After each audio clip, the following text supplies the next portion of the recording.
নমস্কাৰ অন্য এটা গুৰুত্বপূৰ্ণ প্ৰশ্নৰ উত্তৰলৈ মই আপোনালোকৰ মাজলৈ আহিছোঁ পুনৰ যোগ দৰ্শনৰ মূল সিদ্ধান্তসমূহৰ বিষয়ে আলোচনা কৰক এটো আপোনালোকৰ ভাৰতীয় পৰম্পৰাগত জ্ঞানকোষখনৰ 1 নম্বৰৰ ক এছাইনমেণ্ট এইখিনিতে মই কৈ থৈছোঁ যে মই বহু সংখ্যকে এছাইনমেণ্টৰ উত্তৰ দিছোঁ কিন্তু বহু সংখ্যক লোকে কমেণ্ট কৰি জনাইছে যে কিছু সংখ্যক এছাইনমেণ্টৰ এনসাৰ পোৱা নাই কিছু সংখ্যক এছাইনমেণ্টৰ উত্তৰ দিয়াৰ পিছতো সেইবিলাকৰো উত্তৰ বিচাৰিছে হয়তো তেখেতসকলে মোৰ ভিডিঅ'বোৰ ভালদৰে চোৱা নাই বা পোৱা নাই সেইটো কাৰণে মই কৈছোঁ যে মোৰ চেনেলটো আপোনালোকে সাবস্ক্ৰাইব কৰি ল'ব আৰু কাষত থকা যেটো বেল আইকন আছে সেইটো প্ৰেছ কৰি ল'ব কাৰণ ইয়াৰ ফলত আপোনালোকলৈ নটিফিকেশ্যন যাব আৰু আপোনালোকে অল নটিফিকেশ্যনত ওকে কৰিব কাৰণ তেতিয়া মই ভিডিঅ'বিলাক দিয়াৰ লগে লগে আপোনালোকে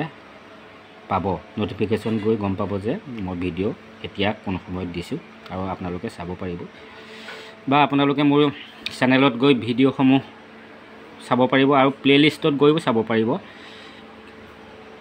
মাষ্টাৰ ডিগ্ৰী ফাৰ্ষ্ট ইয়েৰৰ এছাইনমেণ্টৰ প্লেলিষ্ট বুলিও এটা আছে কিন্তু অকল তাতে নহয় আপোনালোকে প্ৰতিখন পেপাৰৰ বিপৰীতে মোৰ প্লেলিষ্ট আছে তাত গৈও এছাইনমেণ্টবিলাক চাব পাৰিব তাতো আছে বহু সংখ্যক এছাইনমেণ্ট যোৱা বছৰৰ সৈতে একে অহাৰ কাৰণে মই সেইবিলাক পুনৰ লিখা নাই কিন্তু তাতে গৈও আপোনালোকে যোৱা বছৰৰ এছাইনমেণ্টৰ পৰা যিসমূহ মিলিছে সেইবিলাক চাব পাৰিব দুই এক ভিডিঅ' যোগে মই সেই বিষয়ে জনাইছোঁ আৰু মই ডেছক্ৰিপশ্যনত লিংকত দি দিছিলোঁ আপোনালোকক এইটো চাব যোগ দৰ্শনৰ মূল সিদ্ধান্তসমূহৰ বিষয়ে এইটো অতি বহল এক বিষয়বস্তুৰ আপোনালোকৰ কিতাপত কিন্তু সংক্ষিপ্তকৈ এশাৰী দুশাৰীকৈ দি থৈছে কিন্তু মই লিখিবলৈ যাওঁতে এই প্ৰায় 5.5 পেজ হৈ গৈছে কাৰণ বহুত দীঘল আৰু মই পিছলৈ অলপ চমুৱা লহে চাব আৰম্ভণি লিখিব যোগ পৰম্পৰা প্ৰাচীন কালৰ পৰা ভাৰতীয় আধ্যাত্মিক সাধনাৰ এক অন্যতম বিশিষ্ট পদ্ধতি হিচাপে পৰিগণিত হৈ আহিছে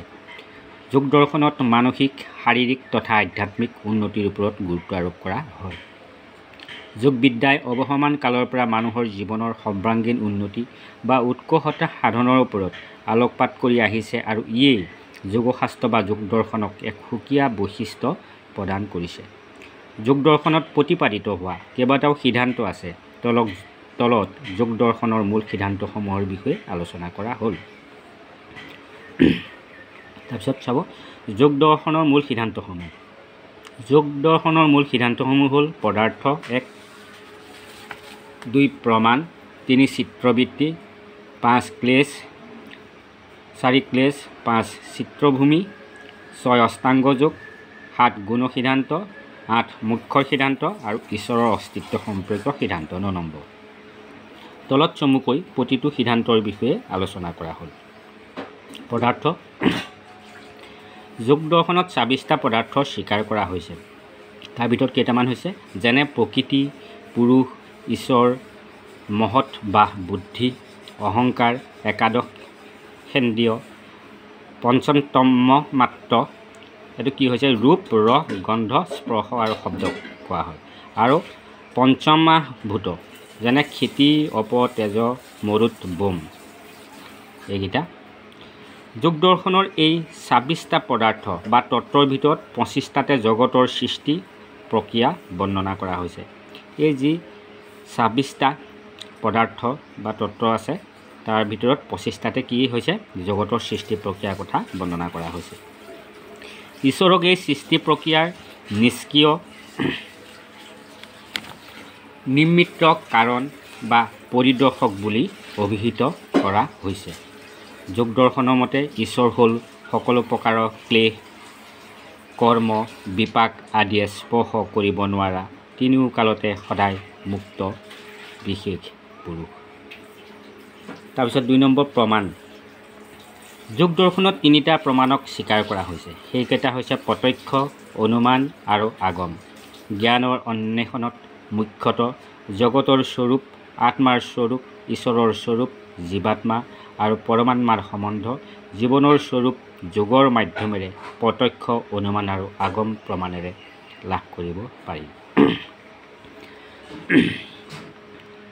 তাৰপিছত চাব চিত্ৰবৃত্তি যোগৰ সিদ্ধান্তসমূহৰ ভিতৰত চিত্ৰবৃত্তিত 5টা চিত্ৰবৃত্তি স্বীকাৰ কৰা হৈছে। সেইসমূহ হৈছে প্ৰমাণ, বিপৰ্যয়, বিকল্প, নিদ্ৰা, স্মৃতি। মানুহে অধিবিদ্যা, জ্ঞানবিদ্যা আৰু নীতিবিদ্যাৰ জৰিয়তে চিত্ৰবৃত্তি নিৰ্মল আৰু প্ৰজ্ঞাময় কৰিব লাগিব। লগতে সুস্থ নিৰোগী শৰীৰৰ বাবে নিদ্ৰা অতি প্ৰয়োজনীয়, যি আমাৰ স্মৃতিশক্তিত প্ৰভাৱ পেলায়। ক্লেশ। যোগ দৰ্শনত 5টা ক্লেশ স্বীকাৰ কৰা হৈছে। সেইসমূহ হৈছে অবিদ্যা, অস্মিতা, ৰোগ, দেহ আৰু অভিনিৱেশ। যোগ দৰ্শনৰ মতে অবিদ্যা অৰ্থাৎ জ্ঞানহীন আৰু ৰাগ অৰ্থাৎ খংভাৱ আৰু দেহ অৰ্থাৎ আনৰ প্ৰতি বেয়া মনোভাৱ থকা ক্লেশসমূহে মানুহক পৰম তত্ত্ব লাভৰ পৰা বঞ্চিত কৰি ৰাখে। এইসমূহ ক্লেশ যোগৰ দ্বাৰা মানুহে নিৰাময় কৰিব পাৰে। চিত্ৰভূমি। যোগ দৰ্শনত চিত্ৰভূমিৰ 5টা পৰ্যায় স্বীকাৰ কৰা হৈছে। সেইসমূহ হ'ল ক্ষিপ্ৰ, মূঢ়, বিক্ষিপ্ত, একাগ্ৰ আৰু নিৰুদ্ধ। যোগ সাধনাই চিত্ৰভূমিৰ এই 5টা পৰ্যায়ৰ ওপৰত ইতিবাচক প্ৰভাৱ পেলায়। তাৰপিছত দিব অষ্টাংগ যোগ। যোগৰ 8টা অংগ স্বীকাৰ কৰা হৈছে। সেইসমূহ হ'ল যম, নিয়ম, আসন, প্ৰাণায়াম, প্ৰত্যাহাৰ, ধাৰণা, ধ্যান আৰু সমাধি। নিয়মৰ মাজেৰে আসন, প্ৰাণায়াম আৰু ধ্যান কৰি মনটোক এক স্থিৰ বা শান্ত অৱস্থালৈ আনিব পাৰি। যোগশাস্ত্ৰৰ মতে সমাধি শব্দৰ অৰ্থ হৈছে যোগ।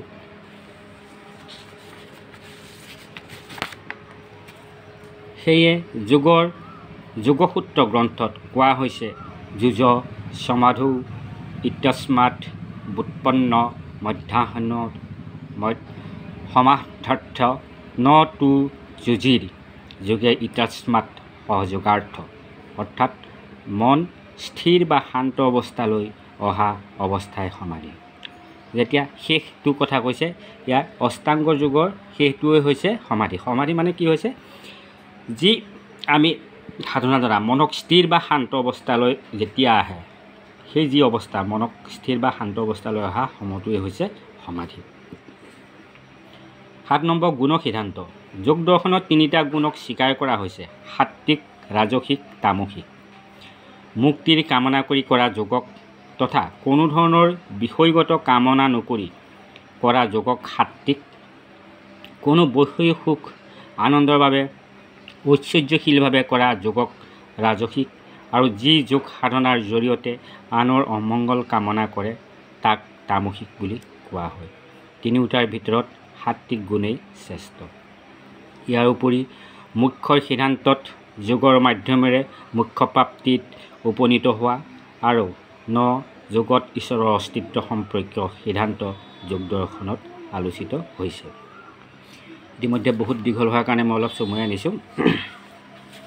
তাৰপিছত সামৰণি মাৰিব।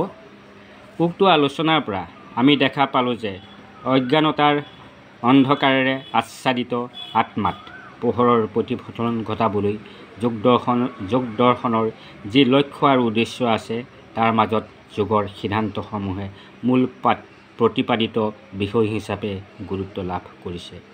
যোগ দৰ্শনত মুঠ 9টা মূল সিদ্ধান্ত তথা ধাৰণা আলোচনা কৰা হৈছে, যিসমূহৰ প্ৰতিটোৰে গুৰুত্ব অসীম।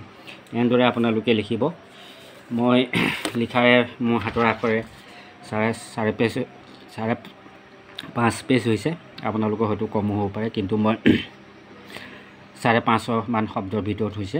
অলপ দীঘলীয়া হ'লেও আপোনালোকে গোটেইখিনি সোমোৱাই দিব, কাৰণ গোটেইখিনি যেতিয়া বিষয়ে আলোচনা কৰিবলৈ কৈছে গোটেই দিশখনো সোমাবই লাগিব।